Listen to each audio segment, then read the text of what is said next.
Alright, so we've covered a lot of the brain, the cranial nerves, but we haven't talked much about the autonomic nervous system, which includes the sympathetic as well as the parasympathetic nerves. So let's talk about the sympathetics right now. And what was the main center of the brain that we talked about that was responsible for sympathetics and the autonomic nervous system in general? As right on our slide, actually, it's the hypothalamus. So that is where our sympathetic nerves all begin. They all are born in the hypothalamus and then spread out to the rest of your body. And we're going to go over how they do that. So this is our hypothalamus, just to point it out for you. Right there. So we're going to start in the hypothalamus, and then to go to the rest of the body, obviously you have to go through the spinal cord. That's like our big highway to the rest of our body. This is our brain overall. Note that we're just looking at the inside of the brain. So our spinal cord, sympathetics go down the spinal cord, and then specifically for the face, they're going to synapse at T1 in the spinal cord, okay? And the synapse right here is T1. I realize I haven't talked about what this T1 and stuff is, but I'm assuming that you have some basics in neurology and you know what this means. But they're going to synapse in the spinal cord at the level of T1. And then the second neuron is going to come out, and it's going to go out into the sympathetic chain ganglia. Remember, that's a chain that runs along the spinal cord. And then there's a T1 chain, and it's going to go up. And this is conveniently named the superior cervical ganglion. Okay. I'm sorry. It's going to go up the chain and then synapse at the superior cervical ganglion. That's number 2.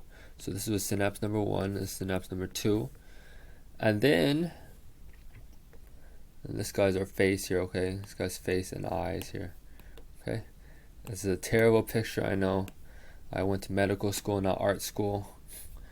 But now we have our nerve at the superior cervical chain ganglion. That is going to branch out, and it's going to go to the face. And notably, it is going to go along the internal carotids and then through the cavernous sinus. And that's actually relevant. You'll hear something about cavernous sinus thrombosis, where you can get damage to the sympathetic nerves. So what happens if these sympathetics to the face are damaged? How will our patient present? And there's a nice mnemonic, but you can also just think about what our sympathetic nervous system does. And this is kind of hard, so we'll just go with the mnemonic. The mnemonic is horny Pam, because the syndrome when the sympathetics are damaged is called Horner syndrome. And Pam is a mnemonic, so horny Pam. I've never forgotten that ever. So the P stands for ptosis, that is drooping of the eyelid. So basically the sympathetics help you raise your eyelid, so if it fails you get ptosis. Second is anhidrosis. There's no sweat because your sympathetics innervate your sweat gland. Remember, sweat glands are to keep you cool and you're running for your life when the lion's trying to eat you. And then finally there's meiosis, which means it's a fancy term for pupillary constriction. So normally sympathetics are in control of pupillary dilation, get more light. When you're running for your life, you want to see more. But when your sympathetics get knocked out, you get meiosis. So all in all, it's called horny Pam.